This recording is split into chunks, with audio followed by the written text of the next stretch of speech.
One TV ప్రేక్షకులకు నమస్కారం. ముందుగా అందరికీ హోలీ పండుగ శుభాకాంక్షలు.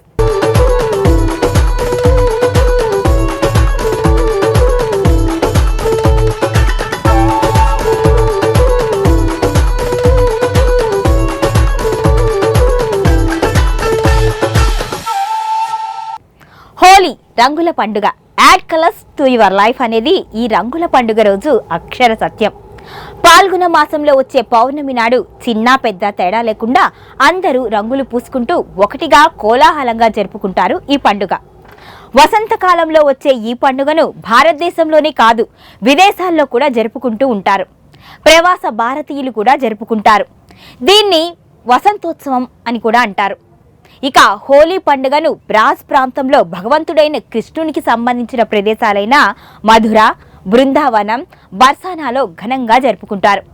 హోలీ పండుగ సందర్భంగా ఈ ప్రదేశాలు 16 రోజుల పాటు పర్యాటక కేంద్రాలుగా సందర్శకులతో చాలా రద్దీగా ఉంటాయి. అసలు హోలీ ఎందుకు జరుపుకుంటారు, ఈ పండుగ ఎలా వచ్చింది అనే విశేషాలు ఇప్పుడు తెలుసుకుందాం. ఫాల్గుణ మాసంలో వచ్చే పౌర్ణమి నాడు జరుపుకునే హోలీ పండుగ వెనుక పలు పురాణ కథలు ఉన్నాయి. ముఖ్యంగా రాక్షసరాజు హిరణ్యకశిపుడు కుమారుడైనటువంటి ప్రహ్లాదుడు నిత్యం విష్ణుమూర్తిని స్మరిస్తూ ఉంటాడు. అది హిరణ్యకశిపుడికి నచ్చదు. దీంతో ప్రహ్లాదుడిని మట్టుబెట్టాలని నిర్ణయించుకుంటాడు హిరణ్యకశిపుడు. దీంతో అతని రాక్షస సోదరైనటువంటి హోలికను పిలుస్తాడు.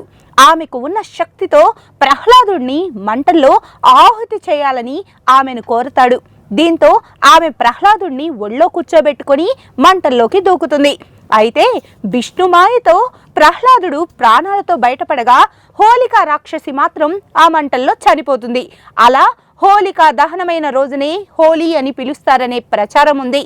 అందుకే కొన్ని ప్రాంతాల్లో హోలీ పౌర్ణమి ముందు రాత్రి వేళ హోలికా దహనం నిర్వహిస్తారు. చెడుపై మంచి గెలిచింది అనే ప్రతీకగా హోలికా రాక్షసి దిష్టి బొమ్మ దహనం చేస్తారు. ఇక మరొక కథ ప్రకారం తారకాసురుడనే రాక్షసుడు బ్రహ్మచే వరం పొంది మదగర్వంతో దేవతలను బాధిస్తూ ఉండేవాడు.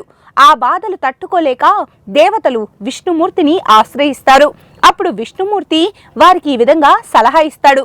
తారకాసురుడు శివుని కుమారుని చేతిలో మరణం పొందేటట్లు వరం పొందాడు. కానీ శివుడేమో విరాగిలాగా శ్మశానాలు తిరుగుతూ ఉంటాడు. కనుక ఎలాగైనా హిమవంతుని వద్దకు వెళ్ళి ప్రార్థించి పార్వతిని ఒప్పించి శివ కళ్యాణం జరిగేటట్టు చూడమని చెబుతాడు. వైరాగ్యుడిగా మారినటువంటి శివునిలో కోరికలు కలిగించడానికి అతని వద్దకు మన్మధుణ్ణి పంపుతారు ఋషులు.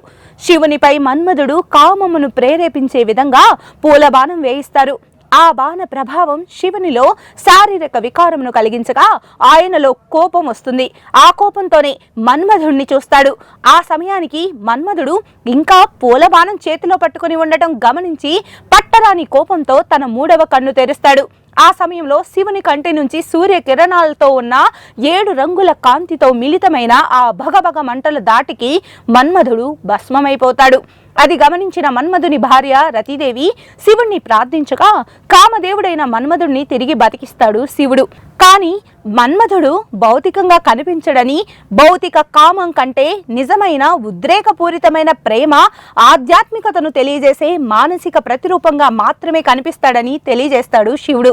ఆ 7 రంగుల మంటలకు గుర్తుగా రంగుల పండుగల ఈ హోలీని జరుపుకుంటారు అనే కథనం కూడా ప్రచారంలో ఉంది. ఇక శ్రీకృష్ణునికి సంబంధించి మరొక విషయం కూడా ఈ హోలీ పండుగకు సంబంధించి ఉంది. బాలకృష్ణుణ్ణి ఫాల్గుణ మాసం పౌర్ణమి రోజునే ఊయల్లో వేసినట్టు పురాణాలు తెలుపుతున్నాయి. అందువల్ల పశ్చిమ బెంగాల్లో ఈ పండుగ రోజున శ్రీకృష్ణుని ప్రతిమను ఊయల్లో వేసి డోలోత్సవం జరుపుతారు. ఈ హోలీ పండుగ రోజే కృష్ణుడు గోపికలతో రాధతో కలిసి రంగురంగుల పువ్వులతో ఆటలాడతాడు. ఇక కృష్ణుడు పెరిగిన మధుర బృందావనంలో 16 రోజుల పాటు ఈ పండుగను ఘనంగా జరుపుకుంటారు. రంగపంచమి రోజున శ్రీకృష్ణునికి రాధపై ఉన్న ప్రేమను వేణోల్లా కొనియాడుతారు. ఒకరోజు తల్లి యశోదతో శ్రీకృష్ణుడు తన శరీరం నీలివర్ణం, రాధ శరీరం ఎరుపు వర్ణం గురించి ఫిర్యాదు చేశాడట. అందుకని కృష్ణుని తల్లి యశోద రాధ ముఖానికి రంగులు పూసిందట. అందువలన అందరూ హోలీ పండుగ రోజున రంగులు పులుముకుంటారని పురాణ వచనం కూడా ఉంది. ఇక తర్వాత పూరి జగన్నాథుడి ఆలయంలో కృష్ణుడు రాధా విగ్రహాలు ఉంచి ప్రత్యేక పూజలు జరిపి అత్యంత ఆనందంతో వేడుకలు జరుపుకుంటారు. మహారాష్ట్రలో హోలికా దిష్టి బొమ్మను దహనం చేసి వీధుల్లో ఉదయం నుంచి సాయంత్రం వరకు మంటలు వేస్తారు. ఇక కాశ్మీర్లోను దేశమంతా ఉన్న సైనిక శిబిరాల్లోనూ సైనికులు రంగురంగుల నీళ్లను చల్లుకుంటూ ఈ పండుగను ఘనంగా జరుపుకుంటారు. ఇక వివిధ ప్రాంతాల్లో వివిధ రకాల ఆచార వ్యవహారాలు పాటిస్తూ వారి సాంప్రదాయ రీత్యా దేశ ప్రజలు హోలీ జరుపుకుంటారు. మారుతున్న కాలానికి అనుగుణంగా హోలీ సంబరాల్లో మార్పు వచ్చింది. హోలీ అంటేనే రంగులు, స్వీట్లు, ఒకరికొకరు ఆత్మీయంగా రంగులు పూసుకుంటూ డాన్సులు చేస్తారు. కానీ హోలీ రంగులు పూసుకునేటప్పుడు సహజ సిద్ధ రంగులు వాడండి. ప్రస్తుత పరిస్థితిలో కెమికల్స్ కలిపిన రంగులు మార్కెట్లో ఎక్కువగా ఉంటున్నాయి. అవి పలు రకాలుగా శరీరానికి హాని చేసే అవకాశం ఉంది. కనుక జాగ్రత్తగా హోలీ పండుగను ఆర్గానిక్ కలర్స్తో జరుపుకోండి. ఆనందంగా హోలీ ఆడండి. Have a happy and safe Holi.